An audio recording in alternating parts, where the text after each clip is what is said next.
Hey guys, GW back. That last video I ended and I said I wish that we stopped hearing about celebrities and people we love, die or move on. Well, this is a tough one. I know this might not mean much to some people, but Ivan Reitman, who directed Ghostbusters, is dead at 75. That's a tough one to take because he created some of the greatest comedies, directed some of the greatest comedies ever. He directed Ghostbusters, Kindergarten Cop, Meatballs, Stripes, and he served as executive producer on Beethoven. He even did Kindergarten Cop. Uh, when you think about that list I just gave you, those are some A-list classic films. Animal House, Ghostbusters, Stripes. Those were movies made that still hold up the test of time. They're classic, they're timeless. And yeah, the political climate is such that you can't make an Animal House now, probably. You wouldn't be able to make Stripes now. But those are movies that you hang on to. And Animal House, I can remember this vividly, and I was about 13 or 14, and I was reading this book called Wired, the story of John Belushi. It was about him, how he was on drugs all the time, and he turned it on when the cameras came. It was really great book. So I wanted to see some of his work, obviously, and I was too young to watch Animal House, but it was on television, and it was on TBS, and I had a really crappy TBS recording of it that was edited out all the good parts, right? Kept watching that tape over and over and over again, right? So then I was down in McKeesport where my grandma lived, and in Century 3 Mall, which no longer exists, they had a video store, and I picked up Animal House on VHS. It was only like $9. I was like, yeah, this is it. And I came home and I remember watching it and I fell in love with it. I really did. Ghostbusters has been one of my favorite films of all time. I can watch that movie probably about 4 or 5 times over again. Stripes, I'm going to have to go back and watch. But I mean, the guy was amazing. His son, Jason Reitman, did Ghostbusters Afterlife. And no cause of death has been determined yet. As far as I read a few articles on it. Because normally you read somebody like that has passed away, and the next thing you know, it's a hoax, but it's not. Not this time.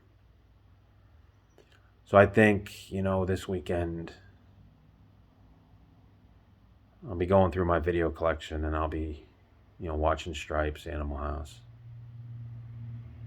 And I remember seeing that dude on interviews, and he seemed like the coolest, down to earth guy. And again, it was wild. I mean, right after I told you guys that I was sick of seeing this, I got to flip on the news and see this. And I know that doesn't mean much to some people because some people go, yeah, it's a director, Greg, so what? But those movies that he created, they're a part of my childhood. That's why I think it stings a little bit, because that type of humor, that the way he directed it, you're not going to see anymore. And I think that's the part that hurts. And there's other directors. I mean, you have other movies that, capture the same sort of flair, but not done as coolly as Ivan Reitman. Without Ivan Reitman, there'd probably be no American Pie, or no Police Academy. Because think about it, guys. Animal House was done in the 70s. And it probably set the tone for every 80s slapstick movie that came with it, came after it. Porky's, Police Academy, Screwballs, Hard Bodies.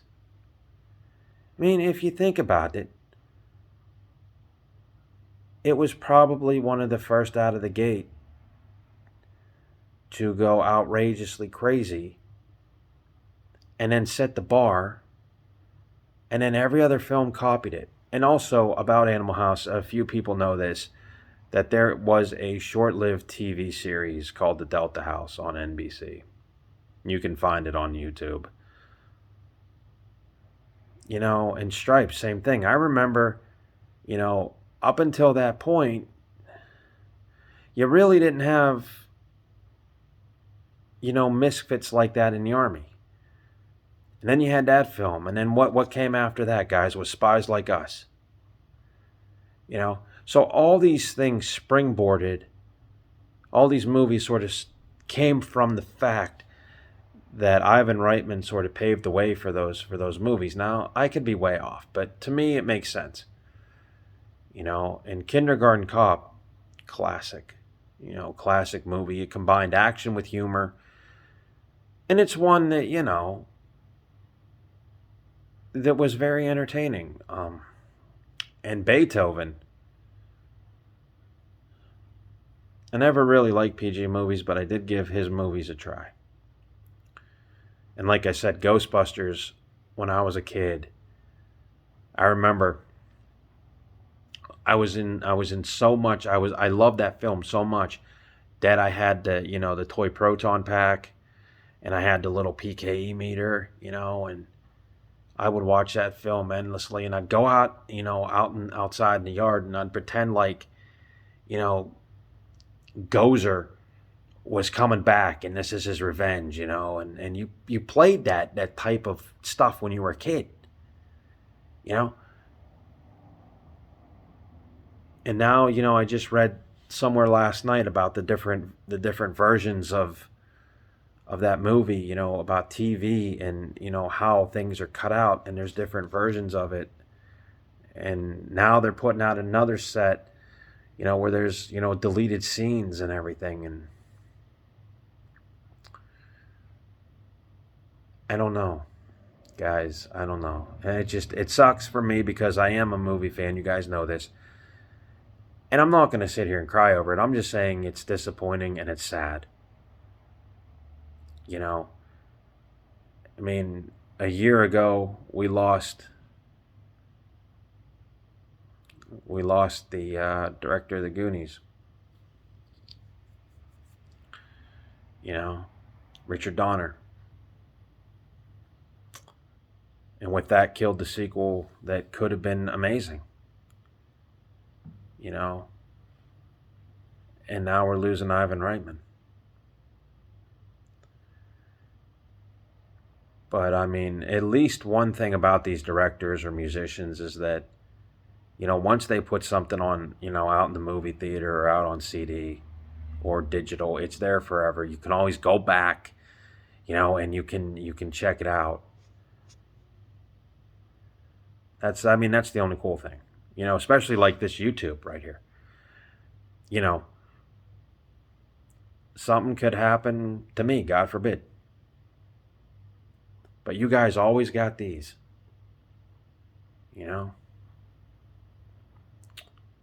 So I don't know. If you guys haven't heard, that's what's breaking. And like I said, no cause of death has been revealed.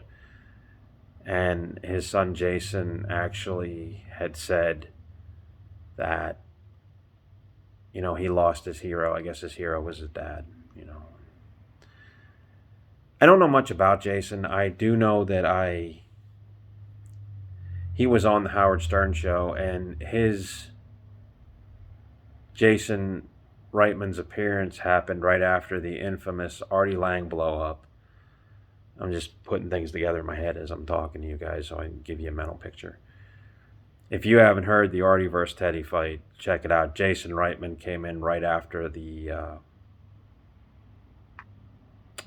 fight, the next segment of the show. I don't remember the air date, but yeah, check it out, and I think I'll be firing up Ghostbusters. And you can say a lot about everybody else, but no director had the touch that Ivan Reitman did. Especially Meatballs. He made summer camp a fun place to go. When I was a kid, summer camp, that you got threatened with it. You know what I mean? You straighten up, you're going to summer camp. Well, shit. He made it look fun. He made it where you wanted to go, and I think there was 4 of those films actually. Meatballs 1 and 2. And then they did Meatballs 3, but it was called Summer Job. It had nothing to do with the plot of camping or a summer camp. It had to do with a dying porn queen and a dork. It's very hard to find. It's really out of print right now. And you had Meatballs 4 with Corey Feldman. It was actually okay. But what I'm saying is, guys, is you wouldn't have movies like that without somebody like, Ivan Reitman. He created that. Other directors just copied off of what he created. But he was a hell of a talent in Hollywood. And it just, again, it sucks that when you read the news, this is what you see. But who knows, maybe his son Jason will take over and we'll have more Ivan Reitman type comedies coming down the pike. So,